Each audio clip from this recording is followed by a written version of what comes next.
أعوذ بالله من الشيطان الرجيم بسم الله الرحمن الرحيم رب اشرح لي صدري ويسر لي أمري واحلل عقدة من لساني يفقهوا قولي واجعل لي وزيرا من أهلي يا رب زدني علما يا رب زدني علما يا رب زدني علما السلام علیکم ورحمۃ اللہ وبرکاتہ۔ آپ سب کیسے ہیں؟ مجھے امید ہے آپ خیریت سے ہوں گے۔ اللہ تعالیٰ آپ کو اپنے حفظ و امان میں رکھے، آپ پر اپنی کرم کرے، رحمت کرے۔ اللہ تعالیٰ آپ کو قرآن پاک پڑھنے کی، سمجھنے کی اور عمل کرنے کی توفیق دے دے، اور ہماری آنے والی نسلوں میں سے داعی دین پیدا کرے، آمین۔ آئیے دیکھیں پچھلے لیسن میں کیا تھا۔ پچھلی آیات میں قوم عاد نے کہا تھا کہ ہمارے بتوں نے آپ پر کوئی جنون یا آپ میں کوئی خرابی پیدا کر دی ہے، ہم آپ پر ایمان نہیں لائیں گے۔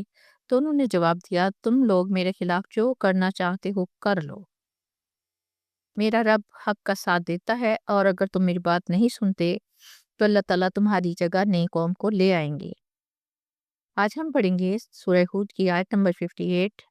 فَلَمَّا جَاءَ أَمْرُنَا، اور جب آیا ہمارا حکم، نجینا ہودن، تو ہم نے نجات دی ہود کو، والذین، اور ان لوگوں کو، آمنوا معہ، جو ان کے ساتھ ایمان لائے تھے، برحمت منا، اپنی رحمت سے، وَنَجَّيْنَاهُم مِّنْ عَذَابٍ غَلِيظٍ، اور ہم نے نجات دی انہیں بہت سخت عذاب سے۔ اب اس آیت میں حضرت ہود علیہ السلام کے لیے فیصلے کا وقت آ گیا ہے۔ ہم نے مسلسل دیکھا جب کوئی قوم مسلسل انکار پر قائم رہتی ہے تو پھر اللہ کا حکم آ جاتا ہے۔ اس حکم کے آنے کے بعد نہ تو توبہ کا وقت رہتا ہے اور نہ مہلت ملتی ہے۔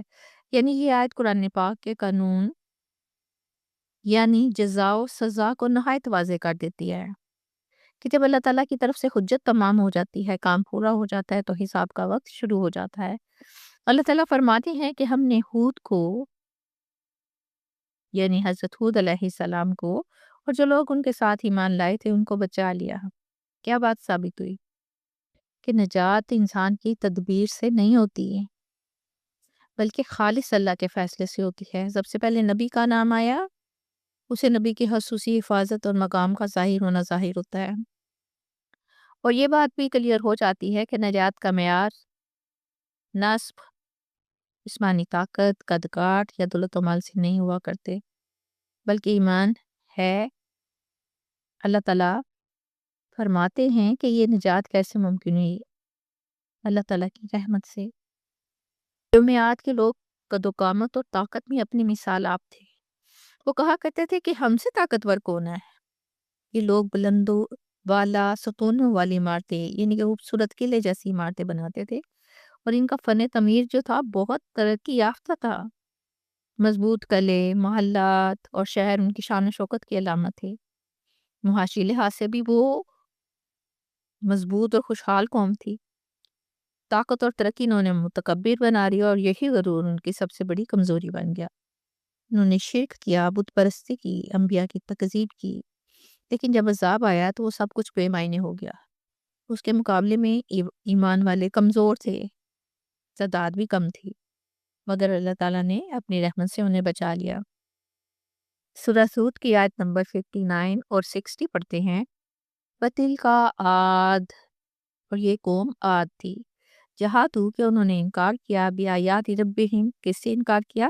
اپنے رب کی آیات کا انکار کیا، وَعَصَوا، اور انہوں نے نافرمانی کی، رسلہ، اپنے رسولوں کی، وَاتَّبَعُوا، اور انہوں نے پیروی کی، امر کل جبار عنید، ہر زبردست، جابر اور سخت عناد رکھنے والے کے حکم کی۔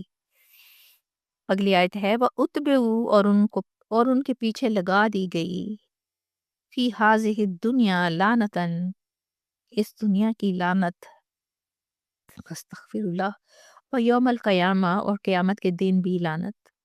اعلیٰ، خبردار، جان لو، ان عادن، بے شک عاد نے، کفروا ربہم، اپنے رب کا کفر کیا، اعلیٰ بودن، خبردار، دوری ہے، لعاد، قوم ہود، عاد کے لیے جو ہود کی قوم تھی۔ کس سے دوری ہے؟ رحمت سے دوری ہے۔ اس آیت میں اللہ تعالیٰ کی طرف قوم عاد کے زوال کی وجوہات بتائی جا رہی ہیں۔ سب سے پہلے انہوں نے اللہ تعالیٰ کی آیات کا انکار کیا، صرف زبان سے نہیں بلکہ عمل سے بھی۔ ان کا دوسرا بڑا جرم یہ تھا کہ انہوں نے رسول کی نافرمانی کی۔ نبی کی نافرمانی کیا ہوتی ہے؟ دراصل اللہ تعالیٰ کی نافرمانی ہوتی ہے۔ اب ان کے زوال کی تیسری بڑی وجہ اور خطرناک پہلو جو تھا وہ یہ تھا کہ انہوں نے جابر اور ضدی قیادت کی پیروی کی، یعنی کہ جو ان کے حکمران تھے، جو طاقتور تھا اور متکبر تھا، وہی ان کا لیڈر تھا۔ آیت نمبر 60 میں قوم عاد کی نافرمانیوں کا نتیجہ سنا دیا جاتا ہے۔ اللہ تعالیٰ فرماتے ہیں اس دنیا سے یوم آخرت تک ان پر لعنت فرما دی گئی۔ لعنت اللہ کی رحمت سے دوری کو کہتے ہیں۔ لیکن قوم عاد تاریخ میں عبرت بن گئی۔ ان کی طاقت، عمارتیں اور کچھ باقی نہ رہا۔ ان کا سب سے بڑا جرم ہی یہی تھا کہ انہوں نے اپنے رب کو پہچاننے سے انکار کر دیا، حالانکہ نبی ان کے درمیان موجود تھا۔ قوم عاد پر اللہ تعالیٰ کی طرف سے شدید، سرد اور تباہ کن آندھی کا عذاب آیا۔ یہ کوئی عام طوفان نہیں تھا، بلکہ اللہ کے حکم سے آنے والی ہوا ایسی تھی جس نے طاقتور قوم کو جڑ سے اکھاڑ دیا۔ سب سے پہلے اللہ تعالیٰ نے بارش روکی، قحط آیا، زمین بنجر ہو گئی۔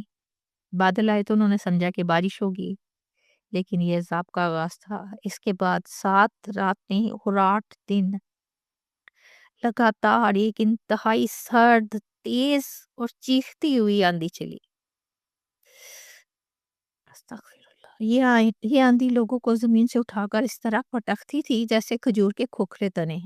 ان کے مضبوط جسم، طاقت اور کلے سب بیکار ہو گئے۔ آخرکار پوری قوم ہلاک ہو گئی۔ حضرت ہود علیہ السلام اور چند اہل ایمان اللہ کی رحمت سے بچا لیے گئے۔ قوم عاد کا قصہ مکمل ہوا، مگر اس کا سبق قیامت تک زندہ رہے گا۔ سورہ ہود کی آیت نمبر 61 پڑھتے ہیں۔ وَإِلَىٰ ثَمُودَ، اور قوم سمود کی طرف اگلا قصہ شروع ہو رہا ہے قوم سمود کا۔ فَأَخَاهُمْ صَالِحًا، ان کے بھائی صالح کو بھیجا، یعنی کہ ان کی قوم میں سے ایک فرد صالح کو بھیجا۔ قَالَ، اس نے کہا، کس نے کہا؟ نبی نے کہا، یا قوم اعبدوا اللہ، اے میری قوم اللہ کی عبادت کرو۔ مَا لَکُمْ، تمہارے لیے، مِنْ إِلَٰهٍ غَیرُهُ، کوئی معبود نہیں اس کے سوا۔ هُوَ أَنشَأَکُمْ، اسی نے تمہیں پیدا کیا ہے، مِنَ الْأَرْضِ، زمین سے، وَاسْتَعْمَرَکُمْ فِیہا، اور آباد کیا ہے تمہیں اس میں، کس میں؟ زمین میں۔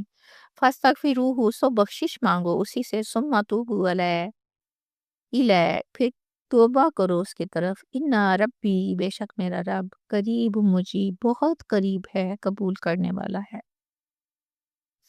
جس آیت میں قوم سمود کے ساتھ دعوت نبوت کا آغاز ہوتا ہے، یہ قوم عاد کے بعد آنے والی قوم ہے۔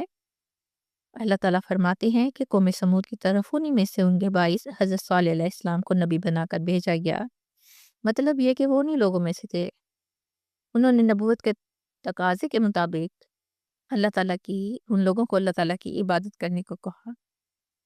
یہ تمام دیکھیں، یہ ہم دیکھتے ہیں نا، یہ تمام انبیاء کی دعوت کا مرکزی نقطہ کیا تھا؟ توحید تھا۔ سب سے پہلے اللہ تعالیٰ کی طرف بلانا کہ رب تمہارا وہ ہے۔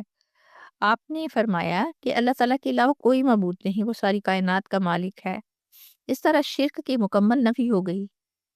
آپ علیہ السلام مزید فرماتے ہیں کہ اللہ تعالیٰ ہی وہ ذات ہے جس نے تمہیں زمین سے پیدا کیا، یعنی تمہاری اصل، یعنی کہ جو بنیاد ہے وہ مٹی ہے، اس میں تکبر کی کوئی جگہ نہیں۔ پہلے پیدا کیا، پھر زمین میں تمہیں آباد کیا، بسایا گیا، یعنی اللہ تعالیٰ نے انسان کی زمین میں تعمیر اور اصلاح کی ذمہ داری بھی دی۔ دیکھیں، پہلے یاد دلا دیا گیا کہ تمہیں مٹی سے پیدا کیا گیا ہے۔ ایک مٹی کی حیثیت ہی کیا ہے؟ تم اس زمین کے مالک نہیں ہو، بلکہ اس مٹی کے امین ہو۔ اللہ تعالیٰ نے انسان کو زمین میں تعمیری کردار دیا تھا، نہ کہ تباہی، ظلم اور تباہی کا۔ اور اگر تعمیر کے ساتھ شکر نہ ہو تو وہی ترقی عذاب بن جایا کرتی ہے۔ پھر حضرت صالح علیہ السلام نے قوم سے فرمایا کہ وہ اللہ تعالیٰ سے بخشش مانگیں، یہ ماضی کی غلطیوں کی معافی کا راستہ ہے۔ پھر بتایا کہ رب کی طرف واپس پلٹ آؤ، یعنی صرف زبانی معافی نہیں بلکہ عمل میں تبدیلی پیدا کرو۔ کیونکہ میرا رب بہت قریب ہے اور توبہ قبول کرنے والا ہے۔ حضرت صالح علیہ السلام کا محبت بڑا پیغام ہے، غور کریں، اللہ دور نہیں بلکہ بہت قریب ہے، وہ سخت نہیں ہے، وہ رحمت کرنے والا ہے، اور ہماری توبہ پر وہ ہمیں معاف کرنے والا ہے، اور سب انبیاء کا یہی اسلوب رہا ہے۔ میری بات آپ کی سمجھ میں آ گئی ہوگی۔